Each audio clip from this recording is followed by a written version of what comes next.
ಅಣೇಕ್ಕೆ ಭಯಂಕರ ಕಿಮ್ಮತ್ತಿತ್ತು. ಅಣೆ ಅಂದರೆ 6 ಪೈಸಾ. ಇವತ್ತಿನ 6 ಪೈಸಾ ಅಣೆ. ಅವಾಗ 3 ಪೈಸಾ ಅಣೆ, 1 ಪೈಸಾ 2 ಪೈಸಾ ಅಂತಿಂದ ನಾವು ಜೀವನವನ್ನು ಪ್ರಾರಂಭ. ಟು ಇನ್ಕಮ್ಮು ಅಂತಂದರೆ ಆವಾಗಿನ ಕಾಲದಲ್ಲಿ 10 ರೂಪಾಯಿ ಫೋಟೋ ಮಾಡ್ತಿದ್ವಿ. 10 ರೂಪಾಯಿಗೆ 3 ಪಾಸ್ಪೋರ್ಟ್ ಸೈಜ್. ಇವತ್ತಿನ ಕಾಲಕ್ಕೆ 1000 ರೂಪಾಯಿ ಕಿಮ್ಮತ್ತು.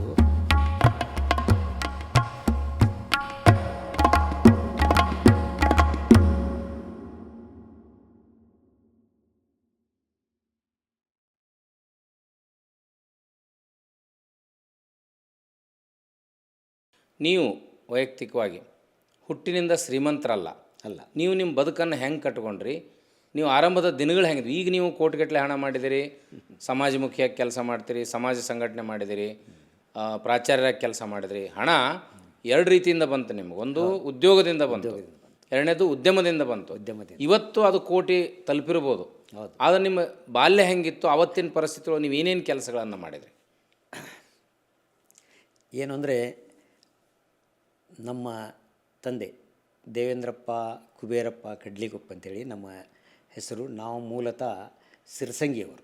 ನಮ್ಮ ತಂದೆಯವರು ಸಿರಸಂಗಿಯಲ್ಲಿ ಆಗಿನ ಕಾಲದಲ್ಲಿ 1952ನೇ ಇಸ್ವಿಯಲ್ಲಿ ಬಹಳ ದೊಡ್ಡ ಶ್ರೀಮಂತರ ಮನೆತನ ಇದು. ಅಂದರೆ ನಮ್ಮ ಮನೆಯಲ್ಲಿ ಈಗಲೂ ಸಹಿತ 12 ಅದ್ಗಾಣಿಯನ್ನು ಹೊಂದಿದಂಥ ಒಂದು ಶಾಲೆ ಇತ್ತು ನಮ್ಮ ಮನೆಯೊಳಗೆ. ಅಂದರೆ ನಮ್ಮ ತಂದೆ, ನಮ್ಮ ಕಾಕಾಗಳವರೆಲ್ಲರೂ ಬೆಳ್ಳಿಯ ತಾಟನ್ನು ಹಾಗೂ ಅವು ಪ್ರತಿಯೊಂದು ಲಿಂಗಾಯತರಿಗೆ ಗುಂಡುಗಡಿಗೆಯನ್ನು ಮಾಡಿಕೊಡ್ತಕ್ಕಂಥ ಒಂದು ವೃತ್ತಿಯಿಂದ ನಮ್ಮ ಮನೆತನ ಭಾಳಷ್ಟು ದೊಡ್ಡ ಮನೆತನ ಇತ್ತು. ಅದು ನಮ್ಮ ಕಾಕ ಅಕ್ಕಿ ವ್ಯಾಪಾರ ಮಾಡ್ತಿದ್ದ, ಹತ್ತಿ ವ್ಯಾಪಾರ ಮಾಡ್ತಿದ್ದ. ಒಬ್ಬ ಕಾಕ ಏನು ಅಂತಂದರೆ ಇದನ್ನೆಲ್ಲರನ್ನೂ ಇಷ್ಟರ ಕಡೆಯಿಂದ ಕೆಲಸ ತೊಗೊಳೋದು ಮಾಡ್ತಿದ್ದ. ನಮ್ಮ ತಂದೆಯವರು ಏನಂತಂದರೆ ಆಗಿನ ಕಾಲದಲ್ಲಿ ಕುದುರೆ ಮೇಲೆ ಅಡ್ಡಾಡಿ ವ್ಯಾಪಾರ ಮಾಡ್ತಿದ್ದರು. ನಾವು ಮೂಲತಃ ಸಿರಸಂಗಿಯವರಾದ್ದರಿಂದ ನರಗುಂದದಲ್ಲಿ ನಮ್ಮ ಅಂಗಡಿ ಇತ್ತು, ರಾಮದುರ್ಗದಲ್ಲಿ ಅಂಗಡಿ ಇತ್ತು ಅಂಥೇಳಿ ನಮಗೆ ಇವತ್ತಿಗೂ ನರಗುಂದಲ್ಲಿ ಕತ್ರಿಯೊಳಗೆ ಹೋದ್ರೆ ಕಡ್ಲಿಕೊಪ್ಪರ ಅಂಗಡಿ ಅಂತಾರೆ. ಅದರದೆಲ್ಲ ಬೇರೆದವ್ರಿಗೆ ಹೋಗ್ಯದೆ. ಆದರೆ ಆವಾಗಿನ ಕಾಲದಲ್ಲಿಯೇ ನಮ್ಮ ತಂದೆ ಉದ್ಯೋಗವನ್ನು ಮಾಡ್ತಿದ್ದರು. ಆಗಿನ ಕಾಲದಲ್ಲಿ ದರೋಡೆ ಆಗ್ತಿತ್ತು. ಒಂದು ರಾತ್ರಿ ಏನಾಗಿದೆ, ನಾವು ಯಾರೂ ಕಂಡಿಲ್ಲ. ನಮ್ಮ ಅಣ್ಣವರು MD ಮನೋಹರ್ ದೇವೇಂದ್ರಪ್ಪ ಕಡ್ಲಿಕೊಪ್ಪನವರು ಇದೆಲ್ಲ, ಆ ನಮ್ಮ ದೇವೇಂದ್ರಪ್ಪನವರಿಗೆ 2 ಹೆಂಡರು. ಅಂದರೆ ಒಂದನೇದಕ್ಕೆ ಭಾಗಮ್ಮ ಅಂತಿದ್ದರು. ಭಾಗಮ್ಮಗೆ ಮಕ್ಕಳಾಗದಿದ್ದ ಸಲುವಾಗಿ 2ನೆಯ ಮದುವೆಯನ್ನು ನಮ್ಮ ತಂದೆ ಅವರು ಮಾಡ್ಕೋಬೇಕಾಯಿತು. ಅದನ್ನೇ ಸ್ವತಃ ಭಾಗಮ್ಮನೇ ನಿಂತುಕೊಂಡು ನಮ್ಮ ದೇವಕ್ಕವ್ವ ಅಂತಕ್ಕಂತಹ ನಮ್ಮ ತಾಯಿಯನ್ನು ಮದುವೆ ಮಾಡ್ತಾರೆ. ಮದುವೆ ಮಾಡಿದಂಥ ಅವಳ ಹೊಟ್ಟೆಯಲ್ಲಿ ಹುಟ್ಟಿದಂಥವರೇ ಮೊದಲನೇದವರು ಮನೋಹರ್ ಕಡ್ಲಿಕೊಪ್ಪ ಅಂತಕ್ಕಂಥವ್ರು. ಅವರು ಆ ಒಂದು ಶ್ರೀಮಂತಿಕೆಯನ್ನು ಕಂಡಂಥವರು ಮನೋಹರ್ ಹಾಗೂ ವಸಂತ್ ಮತ್ತು ನಮ್ಮ ಅಕ್ಕಂದಿರಾದಂಥ ಶಾಂತಕ್ಕ ಮತ್ತು ಅರುಂಧತಿ. ಇವರು 4 ಜನ ಆ ಶ್ರೀಮಂತಿಕೆಯನ್ನು ಚಿಕ್ಕವರಿದ್ದಾಗ ನೋಡಿದಂಥವರು. ಉಳಿದ ನಂತರ ಏನಾಯಿತು ಅಂದರೆ, ಆ ಕಾಲದಲ್ಲಿ ಮನೆ ದರೋಡೆ ಆಗ್ಯದೆ. ದರೋಡೆ ಅಂತಂದರೆ ಏನು, ಮನೆಯೊಳಗೆ ಏನು ಉಳಿಲಾರ್ದಂಗೆ ಒಂದು ಕಿಂಡಿಯನ್ನು ಒಡೆದು ಮನೆಯನ್ನು ಎಲ್ಲ ಬಂಗಾರ ಮತ್ತು ಬೆಳ್ಳಿ ಇದನ್ನೆಲ್ಲನೂ ದೋಚಿದ್ದಾರೆ. ಅದೇ ವೇಳೆಯಲ್ಲಿ ಸ್ವಲ್ಪ ದಿವಸದಲ್ಲಿ ನಮ್ಮ ಕಾಕ ಆಗಿನ ಕಾಲದಲ್ಲಿ ಅಕ್ಕಿಯ ಕಳು ವ್ಯಾಪಾರ ಇತ್ತು. ಅಕ್ಕಿ ಸಿಗ್ತಿದ್ದಿಲ್ಲ ಅವಾಗೆ. ಸೌದತ್ತಿಯಿಂದ ಅಕ್ಕಿಯನ್ನು ತಂದು ನಮ್ಮದು ವ್ಯಾಪಾರದ ಹತ್ತಿಯನ್ನು ತುಂಬಿಸೋದು ಮತ್ತು ಅಕ್ಕಿ ವ್ಯಾಪಾರವನ್ನು ಮಾಡ್ತಕ್ಕಂಥ ವೃತ್ತಿಯನ್ನು ನಮ್ಮ ಕಾಕ ನೀಲಪ್ಪ ಅಂತಿದ್ರು, ಅವ್ರು ಮಾಡ್ತಾಯಿದ್ರು. ಯಾವುದೇನೋ ಒಂದು ಕೆಳಗಾಲ ಬಂದಾಗ ಎಲ್ಲ ಹೋಗ್ತದಂತಲ್ಲ, ಹಾಗೆ ಅವರ ಆಗಿನ ಕಾಲದಲ್ಲಿ ಚಕ್ಕಡಿಯಲ್ಲಿ ತರ್ತಿದ್ರು. ಅವಾಗೇನು ಈಗಿನ ಗಾಡಿ ಇರಲಿಲ್ಲ. ಚಕ್ಕಡಿಯನ್ನು ತರು ಹೊತ್ನ್ಯಾಗ ಅವಾಗೆಲ್ಲ ಪೊಲೀಸರು ಭಾಳ ಸ್ಟ್ರಿಕ್ ಇದ್ದಾಗ ಆ ಚಕ್ಕಡಿಯನ್ನು 6 ಚಕ್ಕಡಿಗಳು ಬರ್ತಾ ಇದ್ದಾಗ ಅಕ್ಕಿಯನ್ನು ಅದನ್ನು ಹುಲಿಕಟ್ಟಿ ಕ್ರಾಸ್ನೊಳಗೆ ಹಿಡಿತಾರೆ. ಹಿಡಿದಾಗ ಏನಾಗ್ತದೆ, ಅವರು ನಮ್ಮ ಕಾಕ ಕಡೆ ಚಕ್ಕಡಿ ಒಳಗಿರ್ತಾನೆ, ನಾವು ಓಡಿ ಹೋಗಿಬಿಡ್ತಾನೆ. ಅವಿಷ್ಟು ಚಕ್ಕಡಿಯನ್ನು ಬಿಡಿಸ್ಲಿಕ್ಕೆ ನಮ್ಮ ತಂದೆಯವರು ತಮ್ಮ ಹೊಲವನ್ನು ಮಾರಿ, ಆವಾಗಿನ ಅಗದಿ ಕಿಮ್ಮತ್ತಿರಲಾರ್ದಂತಹ ಒಂದು ಬದುಕು. ಆವಾಗ ಚಕ್ಕಡಿಯನ್ನು ಅವರೆಲ್ಲ ಎತ್ತು ಚಕ್ಕಡಿಗಳನ್ನು ಬಿಡಿಸಿಕೊಡೋ ಸಲುವಾಗಿ ತಮ್ಮ ಹೊಲವನ್ನು ಬೇರೆದವರಿಗೆ ಕೊಟ್ಟು ಆ ಚಕ್ಕಡಿಗಳನ್ನು ಬಿಡಿಸಿಕೊಡ್ತಾರೆ. ಹೀಗೆ ಒಂದು 3-4 ವಿಧವಾಗಿ ಆ ಶ್ರೀಮಂತಿಗೆ 1 ವರ್ಷದಲ್ಲಿ ಪೂರ್ಣ ನಶಿಸಿ ಹೋಗಿಬಿಡ್ತದೆ. ಅಲ್ಲಿಂದ ನೀವು ಶರಟ್ಟಿ, ಅಲ್ಲಿಂದ ಏನಾಗ್ತದೆ ಅಂದರೆ, ಮುಂದೆ ನಮ್ಮ ಅಣ್ಣವರು ಮನೋಹರ್ ಕಡ್ಲಿಕೊಪ್ಪ ಅವರು 8ನೇ ಓದ್ತಿರ್ತಾರೆ. ಅವರು ಭಾಳಷ್ಟು ಕಷ್ಟದ ಜೀವನದಲ್ಲಿ ಈ ನರಗುಂದಕ್ಕೆ ನಮ್ಮ ಬೀಗರಾಗಬೇಕು. ಅವ್ರ ಮನೆಯಲ್ಲಿ ಇದ್ದು 8, 9, 10ನೇತವನ್ನು ಮುಗಿಸ್ತಾರೆ.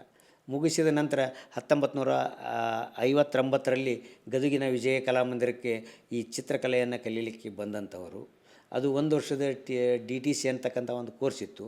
ಅವರ ಒಂದು ಕೋರ್ಸ್ ಮುಗಿದ ತಕ್ಷಣ ನಮ್ಮ ಗುರುಗಳಾದಂಥ ಶ್ರೀ ಟಿ ಪಿ ಅಕ್ಕಿಯವರು ಇವರ ಚಿತ್ರಕಲೆ ಮತ್ತು ಇವರ ಅಕ್ಷರಗಳನ್ನು ನೋಡಿ ಆವಾಗಿನ ಕಾಲದಲ್ಲಿ ಸುತ್ತಲೂ ಚಿತ್ರಕಲಾ ಸುತ್ತಲೂ ಇರತಕ್ಕಂಥ ಶಾಲೆಯವರು ಈ ನಮ್ಮ ಅಕ್ಕಿ ಮಾಸ್ತರಿಗೆ ಹೇಳಿ ಹೋಗ್ತಿದ್ರು, ಇಲ್ಲ ನಮ್ಗೆ ಯಾವ್ದಾರು ಒಂದು ಹ್ಯಾಂಡನ್ನು ಕೊಡ್ರಿ, ಚಲೋ ಟೀಚರ್ನ ಕೊಡ್ರಿ ಅಂದಾಗ ಅಕ್ಕಿ ಸರ್ಗೆ ಈ ನಮ್ಮ ಮನೋಹರ್ ಅವರನ್ನು ಆ ಸಿರಟ್ಟಿಗೆ ಕಳಿಸ್ಲಿಕ್ಕೆ ಸಿರಟ್ಟಿಗೆ ಹೋಗಲಿಕ್ಕೆ ಕಾರಣೀಭೂತರು ಅಂತಂದರೆ ನಮ್ಮ ದಿವಂಗತ ಗುರುಗಳಂಥ ಟಿ ಪಿ ಅಕ್ಕಿಯವರು ಮನೋಹರನನ್ನು ಕರೆದು ಪಾಸ್ ಆದ ತಕ್ಷಣ ಸರ್ಟಿಫಿಕೇಟ್ ಒಯ್ಯಾಕೆ ಬಂದಿರ್ತಾರೆ ಅವರು. ಸರ್ಟಿಫಿಕೇಟ್ ಒಯ್ಯಾಕೆ ಬಂದಾಗ ಏನು ಅಂತಂದರೆ, ಇಲ್ಲ ನಿನಗೊಂದು ಇದು ಅದಪ್ಪ, ಒಂದು ಅಪಾರ್ಚುನಿಟಿ ಅದ, ನೀ ಅಲ್ಲಿ ಹೋಗು ಅಂತೇಳಿ ಒಂದು ಪತ್ರವನ್ನು ಕೊಟ್ಟು, ಅವರಲ್ಲಿ ದುಡ್ಡು ಇರೋಂಗಿಲ್ಲ, ಅವ್ರು ಆಗಿನ ಟೈಮ್ದಲ್ಲೇ 8ನೇ 12ನೇ ಕೊಟ್ಟು ನಮ್ಮ ಸಿರಟ್ಟಿಗೆ ಡಬಾಲಿ ಅಂತಕ್ಕಂಥವ್ರು ಸಾಹುಕಾರಿಗೆ ಒಂದು ಲೆಟ್ರನ್ನು ಕೊಟ್ಟು ಕಳಿಸ್ತಾರೆ. ಕೊಟ್ಟು ಕಳಿಸಿದಾಗ ಇವರ ಚಿತ್ರವನ್ನು ಬಿಡಿಸೋದನ್ನು ನೋಡಿ ಅಲ್ಲಿಯ ಹೆಡ್ ಮಾಸ್ಟ್ರು ಭಾಳ ಚೆನ್ನಾಗಿ ಓದ್ತಿದೆ ಅಂಥೇಳಿ ಅವ್ರನ್ನ 1960ನೇ ಇಸ್ವಿಯಲ್ಲಿ ಜುಲೈದಲ್ಲಿ ಅವ್ರನ್ನ ಅಪಾಯಿಂಟ್ ಮಾಡ್ಕೊತಾರೆ. ಅದೇನಾಗ್ತದೆ, ನಮಗೆ ಬಹಳಷ್ಟು ಬಡತನ, ಎಲ್ಲ ಇಷ್ಟು ಪೂರ್ಣ ಮನೆಯೆಲ್ಲ ಪೂರ್ಣ ನಾಶ ಆದಾಗ ನಮ್ಮ ಅಕ್ಕಗಳು ಅವರಿಬ್ಬರು ಹೊಲಕ್ಕೆ ಹೋಗೋದು, ನಮ್ಮ ಮೂವರು ಹೊಲಕ್ಕೆ ಹೋಗೋದು ಮಾಡಿ ನಮ್ಮ ಎಲ್ಲರನ್ನ ಅವರು ಸಂರಕ್ಷಣೆದಾರನಾಗಿ ಅವರು ಎಲ್ಲ ಮನೆಗೆ ಬೇಕಾಗ್ತಕ್ಕಂಥ ಆವಾಗಿನ ಕಾಲದಲ್ಲಿ ಭಾಳಷ್ಟು ಕಠಿಣ, ಊಟಕ್ಕಾಗಿಯೇ ದುಡಿತಿದ್ರು ಜನ.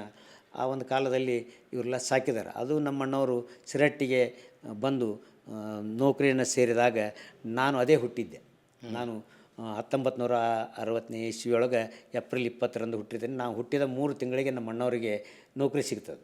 ಹಾಗಾಗಿ ಏನದಲ್ಲ, ನನ್ನ ಎಲ್ಲ ಹಾಗೆ ಒಬ್ಬೊಬ್ಬರು ನಮ್ಮ ದೊಡ್ಡವನ್ನ ಕರ್ಕೊಂಡು ಮತ್ತಿಬ್ಬರು ನಮ್ಮ ಅಣ್ಣಗಳು ಶಾಲೆ ಕಲಿತಿದ್ರು. ಇನ್ನು 4ನೇ 5ನೇ ಶಂಕರ್ ಮತ್ತು ಸುರೇಶ, ರತ್ನ, ನಮ್ಮ ಅಕ್ಕಂದಿರಾದಂಥ ರತ್ನ ಮತ್ತು ಸಾವಿತ್ರಿ, ಇವರೆಲ್ಲರೂ 4ರಿಂದ ಹಿಡಿದು 8ನೇ ಒಳಗಿದ್ದಂಥವ್ರು ಶಾಲೆಯನ್ನು ಕಲೀಲಿತ್ತಿದ್ರು. ಅವರೆಲ್ಲರನ್ನ ಕರ್ಕೊಂಡು ನಮ್ಮ ದೊಡ್ಡವನ್ನು ಕರ್ಕೊಂಡು ಸಿರಹಟ್ಟಿಗೆ ಒಂದು ಸಣ್ಣ ಮನೆಯನ್ನು ಹಿಡಿದುಕೊಂಡು ನಮ್ಮ ಅಣ್ಣವರಲ್ಲಿ ಬಂದು ನಮ್ಮ ₹80 ಪಗಾರ ಅಂತ ಹೇಳ್ತಿದ್ರು ಅವರು. ₹80 ಪಗಾರದಲ್ಲಿ ನಿಮ್ಮನ್ನು ಹೈಸ್ಕೂಲ್ವರೆಗೂ ಶಿರಟ್ಟಲ್ಲಿ ಓದಿದ್ರೆ? ನನಗೆಲ್ಲನೂ ತದನಂತರ ನಾನು ಬಂದಾಗ ನಾನು ಎತ್ಕೊಂಡು ಅಡ್ಡಾಡಿದರೆ ನಮ್ಮ ಅಣ್ಣವ್ರು ನಿಮ್ಮ ಮಗಾನ ಅಂತ ಕೇಳ್ತಿದ್ರಂತ. ಅವರೇ ಇರೋರು 17-18 ವರ್ಷದವ್ರು ನಮ್ಮ ಅಣ್ಣವರಿದ್ದರು. ನಾನು ಎತ್ಕೊಂಡು ಹೋದ್ರೆ ನಾನು ಅದೇ ಹುಟ್ಟಿದಾಗ ನಮ್ಮ ಇವ್ರು ನೌಕರಿ ಬಂದಿದ್ದರಿಂದ 1 ವರ್ಷ ಇದ್ದಾಗ ನಾನು ಕರ್ಕೊಂಬಂದ್ರಂತೆ ಸಿರಟ್ಟಿಗೆ. ಅವ್ರು ನಾನು ಎತ್ಕೊಂಡು ಅಡ್ಡಾಡಿದರೆ ನಮ್ಮ ಅಣ್ಣವ್ರಿಗೆ ಎಲ್ಲರೂ ನಿಮ್ಮ ಮಗಾನ ಅಂತ ಕೇಳ್ತಿದ್ರಂತ. ಅಂದ್ರೆ ಅಷ್ಟು ಚಿಕ್ಕವನಿದ್ದಾಗಿಂದ ನಾನು ಅಣ್ಣನ ಒಂದು ಇದರಲ್ಲಿ ಬೆಳೆದಂಥವ್ರು. ನಮ್ಮ ತಂದೆಯವ್ರಿಗೆ ಮುಂದೇನಾಯಿತು, ಭಾಳಷ್ಟು ಹೀಗೆಲ್ಲ ಆದಾಗ ಅವರೆಲ್ಲ ಸಾಲ ಇಲ್ಲ ಭಾಳಷ್ಟು ಆದಾಗ ಅವರು ದೇಶಾವರಿಗೆ ಹೋಗಿಬಿಡ್ತಾರೆ. ನಮ್ಮ ತಂದೆಯವರು ಬಿಟ್ಟು ಹೋಗ್ಬಿಡ್ತಾರೆ. ಹೋದಾಗ ನಮ್ಮ ಅಣ್ಣ ಎಲ್ಲರನ್ನ ಕರ್ಕೊಂಡ್ಬಂದು ಸಿರಹಟ್ಟಿಯಲ್ಲಿ ಒಂದು ಈ ನೌಕರಿ ಸಿಗ್ತದಲ್ಲ ₹80 ಪಗಾರದ ನೌಕರಿಯಲ್ಲಿ ಎಲ್ಲರನ್ನ ನಾವು 11 ಜನ ಮಕ್ಕಳು. ನಾವು 11 ಜನ, ಅದರಲ್ಲಿ ನಾನು 9ನೇದವ. ನನ್ನ ನಂತರ ಒಬ್ಬ ತಂಗಿ, ಒಬ್ಬ ತಮ್ಮ ಇದ್ದಾರೆ.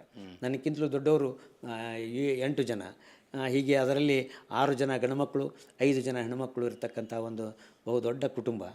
ಅದರಲ್ಲಿ ಏನಂತಂದರೆ ಇಷ್ಟೂ ನಮ್ಮ ಅಣ್ಣ ತಮ್ಮರು ನಮಗೆಲ್ಲರೂ ವಸಂತನವ್ರನ್ನೊಬ್ಬರು ಬಿಟ್ಟರೆ ಉಳಿದಂಥವ್ರು ಎಲ್ಲರೂ ಸಿರಹಟ್ಟಿಯಲ್ಲಿ ಇದ್ದು ನಾವೆಲ್ಲ ಶಾಲೆ ಕಲ್ತಂಥವ್ರು. ಶಾಂತ ಮತ್ತು ಅರುಂಧತಿ ಅನ್ನೋರು ಅವರು ಆಗಿನ ಕಾಲದಲ್ಲಿ 7ನೇತ್ತ 5ನೇತ್ತ ಸಿರಸಂಗಿಯಲ್ಲಿ ಶಾಲೆಯನ್ನು ಕಲ್ತವರು. ಅವರು ತದನಂತರ ಅವರು ಸ್ವಲ್ಪ ದೊಡ್ಡವರಾದ ನಂತರ ಬಂದು ಇಲ್ಲಿ ಅಡುಗೆ ಮಾಡಲಿಕ್ಕೆ ಮಕ್ಕಳಿಗೆ ಎಲ್ಲ ನಮ್ಮ ಅಣ್ಣಗೆ ಈಗ ಎಲ್ಲರೂ ಬಂದು ಸಿರಹಟ್ಟಿಯಲ್ಲಿ ಸ್ವಲ್ಪ ದಿವಸದೊಳಗೆ ನಾವೆಲ್ಲರೂ 1 ವರ್ಷ ಒಪ್ಪತ್ತಿನಲ್ಲಿ ಸಿರಹಟ್ಟಿಯಲ್ಲಿ ಸೆಟ್ಲ್ ಆಗಿಬಿಡ್ತೀವಿ. ನೀವು ಮುಂದೆ 10th ಆದಮೇಲೆ ನೀವು ರ್ಯಾಂಕ್ ಕೋರ್ಸನ್ನು ಮಾಡ್ತೀವಿ. ನಾನು ಏನಾಯಿತು 1973-74 ಬ್ಯಾಚು ನಂದು SSLC. ತದನಂತರ 74ರಲ್ಲಿ SSLC ಪಾಸ್ ಆದ ತಕ್ಷಣ ನನಗೂ ಚಿತ್ರಕಲೆಗೆ ನಮ್ಮ ಅಣ್ಣವ್ರು ಇಲ್ಲಿ ತಂದು ಹಚ್ತಾರೆ. ಅವರು ತಂದು ಹಚ್ಚಿದಾಗೆ ಅದು 1 ವರ್ಷದ ಕೋರ್ಸ್ ಇರ್ತದೆ. ಅದು 74ರಿಂದ 74ನೇ ಬ್ಯಾಚಿಗೆ ನಂದು SSLC ಇದು ಮುಗೀತದೆ, ಏನು DTH ಮುಗೀತದೆ. ಮುಗಿದ ತಕ್ಷಣ ನಮ್ಮ ಅಣ್ಣವರು ಆಗಿನ ಕಾಲದಲ್ಲಿ ಒಂದು ಫೋಟೋ ಸ್ಟುಡಿಯೋ ಇರಲಿಲ್ಲ, ಮತ್ತು ಇಷ್ಟು ಜನರನ್ನು ಸಾಕಬೇಕಲ್ಲ, ಬರೀ ನೌಕರಿ ಒಳಗೆ ಆಗಂಗಿಲ್ಲ ಅಂತಕ್ಕಂಥ ಒಂದು ಬಹುದೊಡ್ಡ ಆಸೆಯಿಂದ ಅವರು ಈ ಫೋಟೋಗ್ರಾಫಿಯನ್ನು ಕಲ್ತಿದ್ರು. ಫೋಟೋಗ್ರಾಫಿಯನ್ನು ಅದು ನಮ್ಮ ಅವರ ಸ್ನೇಹಿತರಾದಂಥ ಇದರೊಳಗೆ ಏನು ಅಂತಂದ್ರೆ ನರಗುಂದ ಇದ್ರ ತಾಲೂಕಿನಲ್ಲಿ ಅವ್ರ ಗೆಳೆಯರು ಗರಡಿ ಮಾಸ್ತರ್ ಅಂತಿದ್ರು. ಗರಡಿ ಮಾಸ್ತರ್ ಫೋಟೋ ಸ್ಟುಡಿಯೋ ಇತ್ತು. ಹುಣಗುಂದದಲ್ಲಿ ಗರಡಿ ಮಾಸ್ತರ್ ಅಂತಿದ್ರು. ಅವ್ರ ಫೋಟೋ ಸ್ಟುಡಿಯೋ ಇತ್ತು. ಅವ್ರ ಫೋಟೋ ಸ್ಟುಡಿಯೋದೊಳಗೆ 1 ವಾರ 20 ಇದ್ದು ಕಲಿತು ಬಂದು, ಇಲ್ಲ ನಾವು ಸ್ಟುಡಿಯೋ ಮಾಡೋಣಪ್ಪ ಅಂತಂದ್ರೆ ನನಗೆ. ನಂದು ಅದೇ SSLC ಇದು DTC ಆಗಿತ್ತು. ಆಯ್ತಣ್ಣವ್ರು ಅಂಥೇಳಿ ಒಂದು ಕ್ಯಾಮ್ರಾ ತೊಗೊಂಬಂದರು. ಒಂದು ಇದನ್ನು ಸ್ಟುಡಿಯೋ ಸೆಟಪ್ ಮಾಡಿ ಇದ್ದಾಗ ನಾನು 1976ರಿಂದ ಫೋಟೋಗ್ರಾಫಿನ ಪ್ರಾರಂಭ ಮಾಡಿದೆ. ಫೋಟೋಗ್ರಾಫಿಯಿಂದ ಜೀವನ ಪ್ರಾರಂಭ ಮಾಡಿದ್ರೆ ನಿಮ್ಮ ಬದುಕಿನ ಮೊದಲನೇ ಆದಾಯ ಎಷ್ಟು? ನೀವು ರೊಕ್ಕ ಅಂತ ನೋಡಿದ್ದು? ಅವಾಗ ರೊಕ್ಕವನ್ನು ನೋಡಿರಿ ನಾವು ಭಾಳಷ್ಟು ಕಷ್ಟದಿಂದ ಬಂದಂಥವ್ರು. ನನಗೆ ನಾನು 8ನೇ 9ನೇ 10ನೇ ಇದ್ದಾಗ ಸಂತೆ ಮಾಡಕ್ಕೆ ಬರ್ತಿದ್ರು ನಮ್ಮ ಅಣ್ಣವರು. 8ನೇಕ್ಕೆ 10 ಕೆ ಜಿ ಜೋಳ ಇತ್ತು. ನನಗೆ ಇವತ್ತಿಗೆ ನೆನಪದ. ಅವಾಗ ಸೇರಿನಿಂದ ಅಳಿತಿದ್ರು. 10 ಸೇರು ಜೋಳಕ್ಕೆ 8ನೇ ರೊಕ್ಕಿತ್ತು. 2 ರೂಪಾಯಿ ಕೊಟ್ಟರೆ ಎಲ್ಲ 2 ಕೈ ಚೀಲ ತುಂಬಲಾರ್ದಷ್ಟು 2 ಸಲ ಬಂದು ಸಂತೆಯನ್ನು ಮಾಡ್ತಿದ್ದೆ ನಾನು. ಅಂಥ ಒಂದು ಅನೇಕ ಭಯಂಕರ ಕಿಮ್ಮತ್ತಿತ್ತು. ಅಣೆ ಅಂದರೆ 6 ಪೈಸಾ. ಇವತ್ತಿನ 6 ಪೈಸಾ ಅಣೆ. ಅವಾಗ 3 ಪೈಸಾ ಅಣೆ, 1 ಪೈಸಾ 2 ಪೈಸಾ ಅಂತಿಂದ ನಾವು ಜೀವನವನ್ನು ಪ್ರಾರಂಭ ಮಾಡಿದೆವು. ಎಷ್ಟು ಮೊದಲನೇ ನೀವು ಸ್ಟುಡಿಯೋ ಹಾಕಿದ್ರಿ? ಸ್ಟುಡಿಯೋ ಹಾಕಿದ ಮೇಲೆ ಮೊದಲ ತಿಂಗಳ ಲಾಭ ಅಂತ ಏನಾರು ಬಂತೇನು? ಅದೇನಾಯಿತು ಅಂದರೆ ಸರ್, ಅವಾಗಿನ ಕಾಲದಲ್ಲಿ ಎಷ್ಟು ಇನ್ಕಮ್ಮು ಅಂತಂದರೆ ಆವಾಗಿನ ಕಾಲದಲ್ಲಿ 10 ರೂಪಾಯಿ ಫೋಟೋ ಮಾಡ್ತಿದ್ವಿ ನಾವು. 10 ರೂಪಾಯಿಗೆ 3 ಪಾಸ್ಪೋರ್ಟ್ ಸೈಜ್ ಫೋಟೋ. ಅಂದ್ರೆ ಈಗಿನ ಲೆಕ್ಕಕ್ಕೆ ಅದು ಹೌದು. ಸಾವಿರಾರು ರೂಪಾಯಿ ದುಡ್ಡು. ಇವತ್ತಿನ ಕಾಲಕ್ಕೆ 1000 ರೂಪಾಯಿ ಕಿಮ್ಮತ್ತು. ಅಂಥ ಅದೇನಿದಲ್ಲ, ಆ ಫೋಟೋಗ್ರಾಫಿ ಮಾಡೋದ್ರಿಂದ ನಮ್ದು ಮನೆತನ ಹೇಳೋಕ್ಕೋ ಏನೋ ಒಂದು ಕಾರಣ ಉದ್ಧಾರ ಆಗಲಿಕ್ಕೆ ಭಾಳಷ್ಟು. ಅದೇ 1975ನೇ ಇಸ್ವಿಯೊಳಗೆ ರಂಡಮುಂಡಿ ಪೆನ್ಷನ್ ಅಂತ ಚಾಲೂ ಆಯಿತು. ಇಂದಿರಾ ಗಾಂಧಿಯವರು ಘೋಷಣೆ ಮಾಡಿದರು ವಿಧವೆ ಪೆನ್ಷನ್ ಅಂತೇಳಿ. ಅದು ಅವಾಗೆಲ್ಲ ಭಾಳ ಫೇಮಸ್ ಅಂದರೆ ರಂಡಮುಂಡಿಯವರ ಪೆನ್ಷನ್ ಅಂತೇಳಿ ಚಾಲೂ ಆಯಿತು. ಆ ಒಂದು ವೇಳೆಯಲ್ಲಿ ಪ್ರತಿಯೊಂದು ಹಳ್ಳಿಯೊಳಗೆ ನಮ್ಮೂರಿಗೆ ಬರ್ರಿ ಫೋಟೋ ತೆಗೆದುಕೊಡ್ರಿ. ಯಾಕಂದ್ರೆ ಪ್ರತಿಯೊಂದು ಕಂಪಲ್ಸರಿಯಾಗಿ ಫೋಟೋ ಹಚ್ಚಬೇಕಾಗಿತ್ತು. ಆ ಅಪ್ಲಿಕೇಶನ್ ಸರ್ಕಾರದವ್ರ ಅಪ್ಲಿಕೇಶನ್ ತುಂಬುವಾಗ ಅದರಲ್ಲಿ ಅವ್ರ ಫೋಟೋ ಹಚ್ಚಬೇಕಾಗಿತ್ತು. ಹಾಗಾಗಿ ಏನಾಯಿತು ಅಂತಂದರೆ, ನಾನು ಸ್ಟುಡಿಯೋ ಮಾಡಿದ 1 ತಿಂಗಳು 2 ತಿಂಗಳದೊಳಗೆ ಹಳ್ಳಿಯಾಗಿನ ಬಂದು ಹಿರಿಯರು ಇರ್ತಾರಲ್ಲ, ಅವಾಗೆಲ್ಲ ಹಿರಿಯರ ಮೇಲೆ ನಡೀತಿತ್ತು. ಅವ್ರು ಹಿರಿಯರು ಬಂದು ನಮ್ಮನ್ನು ಕರೆಯಾಕತ್ರು, ನಮ್ಮ ಊರಿಗೆ ಬರ್ರಿ, ನಮ್ಮ ಊರಾಗ ಇಷ್ಟು ಫೋಟೋದ. ಅಲ್ಲಿಂದ ಸಿರಟ್ಟಿಯಿಂದ ಸುತ್ತಲೂ ಇರ್ತಕ್ಕಂಥ ಅದು ಒಂದು ಏನು ಅಂತಂದರೆ, ಈ ಹಳೇ ಸಿರಟ್ಟಿ ತಾಲೂಕಿನಲ್ಲಿ 3 ತಾಲೂಕಿನೊಳಗೆ ಫೋಟೋ ಸ್ಟುಡಿಯೋ ಇರಲಿಲ್ಲ. ಗದಗ ಬಿಟ್ಟರೆ ನಮ್ಮದು ಸಿರಟ್ಟಿ ಒಂದೇ. ಲಕ್ಷ್ಮೇಶ್ವರದಲ್ಲಿರಲಿಲ್ಲ, ಮುಂಡ್ರಿಗೆಯಲ್ಲಿರಲಿಲ್ಲ, ಆಮೇಲೆ ಬೆಳ್ಳಟ್ಟಿಯಲ್ಲಿರಲಿಲ್ಲ. ತದನಂತರ ಸವಣೂರು ಒಮ್ಮಕ್ಲೆ. ಅಂಥ ಒಂದು ವೇಳೆಯಲ್ಲಿ ಎಲ್ಲ ಊರವರು ನಮಗೆ ಕರೆಯಾಕತ್ರು, ನಮ್ಮ ಊರಿಗೆ ಬಂದು ಫೋಟೋ ತೆಗೆದುಕೊಡ್ರಿ, ನಮ್ಮ ಊರಿಗೆ ಫೋಟೋ ತಂದು. ಇಲ್ಕಂದ್ರೆ ಇಷ್ಟರು ಬಸ್ಸಿಗೆ ಬರಬೇಕಲ್ಲ, ಎಲ್ಲರೂ ಬಸ್ಸಿಗೆ ಟಿಂಪೋಕ್ಕೆ. ಒಂದು ಘಟನೆ ಹೇಳ್ತೀನಿ. ಒಂದು ಊರಾಗ 20-22 ಜನ ಇದ್ರಿ. ಅವರು ಚಬ್ಬಿ ದಾಟಿ ಒಂದು ತಾಂಡೆಯಿಂದ ಇಷ್ಟು ಲಮ್ಮಣ್ಯರನ್ನ ಕರ್ಕೊಂಡು ಟ್ಯಾಕ್ಟರ್ ತೊಗೊಂಡು, ಆವಾಗ ಟ್ಯಾಕ್ಟರ್ ಅಂದರೆ ದೊಡ್ಡದಿದ್ದು, ಬಂದು ಫೋಟೋ ತೆಗೆಸ್ಕೊಂಡು ಹೋದರು. ಆ ಊರಾಗಿದ್ದಂಥವ್ರು ಆ ಹಿರಿಯರೆಲ್ಲ ಪೆನ್ಷನ್ ಕೊಡಿಸ್ಬೇಕಾದ್ರೆ ಫೋಟೋ ಬೇಕಾಗಿತ್ತಲ್ಲ. ಹಾಗೆ ಪ್ರತಿಯೊಂದು ಊರಿಗೂ ನಾನು ಬೆಳಿಗ್ಗೆ ಅವಾಗಿನ ನನ್ನ ಬದುಕು ಅಂದ್ರೆ ನಾನು ಹೇಗೆ ದುಡಿದೆ, ಆಮೇಲೆ ಹೇಗೆ ಉದ್ಧಾರ ಆದೆ ಅನ್ನೋದಕ್ಕೊಂದು ಸಣ್ಣ ಉದಾಹರಣೆ ಏನಂತಂದರೆ, ಪ್ರತಿದಿನ 5 ಗಂಟೆಗೆ ನಾನು ಹೇಳ್ತಿದ್ದೆ. ಎದ್ದು ಅದು ಮಲ್ಕೊಳ್ಳೋದಲ್ಲೇ ಫೋಟೋ ಸ್ಟುಡಿಯೋದಲ್ಲೇ ಮಕ್ಕೋತಿದ್ದೆ. ನಾನು ನನ್ನ ಗೆಳೆಯ ಮಹೇಂದ್ರಕರ್ ಅಂತೇಳಿ ನಮ್ಮ ಬುರ್ಗುಲೆ ಡಾಕ್ಟರ್ ಬಿಲ್ಡಿಂಗ್ನೊಳಗೆ ನಮ್ಮದು ಫೋಟೋ ಸ್ಟುಡಿಯೋ ಪ್ರಾರಂಭ ಮಾಡಿದ್ವಿ. ಅಲ್ಲಿ ಮಹೇಂದ್ರಕರ್ ಅಂತಕ್ಕಂಥ ಅವನು PUC SLC ಆಗಿತ್ತು, ಅವ ಕಂಪೌಂಡ್ರ್ ಅಂತಿದ್ದ. ಇಬ್ಬರು ಒಂದೇ ಹಾಸಿಗೆಯಲ್ಲಿ ನಾವು ಮಲ್ಕೊಂಥ ದೋಸ್ತರು, ಗೆಳೆಯರು ನಾವು. ಅವ ಯಾವ್ರ ಪೇಷಂಟ್ ಏನಾರ ಇದ್ದಂದರೆ ಎಲ್ಲನೂ ಪಟ್ನ ಕರೆಯಾಕೆ ಬರ್ತಿದ್ರು. ಅವನು ಹೇಳ್ತಿದ್ದ, ಅವ ಎದ್ದ ಜೊತೆಗೆ ನಾನು ಹೇಳ್ತಿದ್ದೆ. ಆದರೆ ನಮ್ದು ಏನು ಅಂತಂದರೆ, ಇವತ್ತೇನು ಫೋಟೋ ತಗೊಂಡು ಬಂದಂತಹ ಕೆಲಸವನ್ನು 11-12 ಮಟ್ಟ ಇಷ್ಟು ಫೋಟೋ ಪ್ರಿಂಟ್ ಹಾಕಿ ಅವನ್ನೆಲ್ಲ ಕವರ್ನಾಗ ಹಾಕಿ ರೆಡಿ ಮಾಡ್ಕೋಬೇಕು. ಬೆಳಗ್ಗೆ ಎದ್ಕೊಳ್ಳಿ ಮತ್ತು ಊರಿಗೆ ಹೋಗ್ಬೇಕಲ್ಲ ತೊಗೊಂಡು. ಅವಾಗ ಅಣ್ಣವರು ಸಹಿತ ಅವರು 9 ಗಂಟೆಗೆ ಇಬ್ಬರು ಕೂಡ ಊಟ ಮಾಡ್ತಿದ್ವಿ. ಮನೆಯಾಗಿಂದ ಊಟ ಮಾಡಿ ಇಬ್ಬರು ಕೂಡಿ ಬಂದು ಇಷ್ಟು ಫೋಟೋಗಳನ್ನು ಅವಾಗೆಲ್ಲ ಡಾರ್ಕ್ ರೂಮ್ ಅಂತಿರ್ತಿತ್ತು, ಡಾರ್ಕ್ ರೂಮ್ನಲ್ಲೇ ಮಾಡ್ತಕ್ಕಂಥದ್ದು. ಈಗೆಲ್ಲ ಪಾಸಿಟಿವ್ ಮೊದಲೇಕೆ ನೆಗೆಟಿವನ್ನೆಲ್ಲ ರೀಲನ್ನು ತೊಳೆದುಕೊಳ್ಳೋದು, ಅದು ಒಣಗಾಕಿ ಹೊರಗೆ ಹಾಕಿದ ಮೇಲೆ ಅಥವಾ ಮಧ್ಯಾಹ್ನದಲ್ಲಿ ರೀಲೆಲ್ಲ ತೊಳೆದು ಹಾಕಿಬಿಟ್ರೆ ರಾತ್ರಿ ಎಲ್ಲ ಪ್ರಿಂಟ್ ಹಾಕೋದು ಮಾಡಿ ಇಷ್ಟು ಪಾಕೆಟ್ ರೆಡಿ ಮಾಡ್ಕೊಂಡು ಮತ್ತೆ ಹೊಸ ರೀಲ್ ಹಾಕ್ಕೊಂಡು ಬೆಳಗ್ಗೆ ಹರಿದ್ಕೊಳ್ಳೆ 5 ಗಂಟೆಗೆ ಅಲ್ಲೇ ಮಾರಿ ತೊಗೊಳ್ಳೋದು. ಮನೆಗೆ ಹೋಗ್ತಿದ್ದೇನೆ ಇಲ್ಲ. ಒಂದು ಸೈಕಲ್ ಇತ್ತು, ಒಂದು ಸೈಕಲ್ ತೊಗೊಂಡಿದ್ದು, ಹೀರೋ ಸೈಕಲ್ ಮೇಲೆ ನಾನು ಕಪ್ಪದ ಗುಡ್ಡದ ತುದಿ, ಇವತ್ತೇನು ಸಿರಟ್ಟಿಯಿಂದ 11 ಕಿಲೋಮೀಟ್ರ್ ಅಂತರದಲ್ಲಿರ್ತಕ್ಕಂಥ ಪ್ರತಿಯೊಂದು ಹಳ್ಳಿಗೆ ನನಗೆ ಇನ್ವೈಟ್ ಇರ್ತಿತ್ತು. ನಮ್ಮ ಊರಿಗೆ ಬರ್ರಿ ಅಂತಂದರೆ, ಆಗಿನ ಕಾಲದಲ್ಲಿ ಈಗಿನಂಗೆ ಜನ 10 ಗಂಟೆ 11 ಗಂಟೆ ಹೊಲಕ್ಕೆ ಹೋಗ್ತಿದ್ದಿಲ್ಲ. 7:15 ಹೋದರೆ ಒಬ್ಬರು ಮನ್ಯಾಗ ಸಿಗ್ತಿದ್ದಿಲ್ಲ. ಅಂದರೆ ಎಷ್ಟೊತ್ತಿದ್ರು 7-7:30 ಒಳಗೆ ಆ ಊರಾಗ ಇರಬೇಕು ನಾವು. ಅಂದರೆ ಏನಂತಂದರೆ, ಇಲ್ಲಕ್ಕಂದ್ರೆ ರೈತರೆಲ್ಲ ತಮ್ಮ ಕೆಲಸಕ್ಕೆ ಹೋಗಿಬಿಡ್ತಿದ್ರು, ಉದ್ಯೋಗಕ್ಕೆ ಹೋಗಿಬಿಡ್ತಾರೆ. ಅವಾಗೆಲ್ಲ 7:30 ಹೊಲದಾಗಿರಬೇಕು. ಅಂಥ ಒಂದು ಕಾಲಮಾನದಲ್ಲಿ ಏನದಲ್ಲ, ನಾನು ಈ ಕಪ್ಪತ್ತ ಗುಡ್ಡದ ತುದಿಯಲ್ಲಿರ್ತಕ್ಕಂತಹ ಪ್ರತಿಯೊಂದು ಊರನ್ನು ನಾನು ಅಡ್ಡಾಡಿದ್ದೇನೆ. ಅದರ ಜೊತೆಗೆ ಮುಂದೆ ಬೇರೆ ಹಾಗಾಗಿ ಏನಾಯಿತು, ಬಹಳಷ್ಟು ಆದಾಯ ದುಡಿದ್ಬಿಟ್ಟು ನಾವು. ಎಷ್ಟು ವರ್ಷ ನೀವು ಫೋಟೋ ಸ್ಟುಡಿಯೋ? ನಾನು ಅದನ್ನೆಲ್ಲ 1979 ಮಟ್ಟ 4 ವರ್ಷದಲ್ಲಿ ಅದ್ಭುತ ಆದಂತಹ ದುಡಿಮೆಯನ್ನು ಮಾಡಿದ್ವಿ. ಯಾಕಂದರೆ ಒಂದು ದಿನಕ್ಕೆ ಆಗಿನ ಕಾಲದಲ್ಲಿ 500-600 ರೂಪಾಯಿ ತರ್ತಿದ್ದೆ ನಾನು. ಇವತ್ತಿನ ಇವತ್ತಿಗೆ ಲಕ್ಷ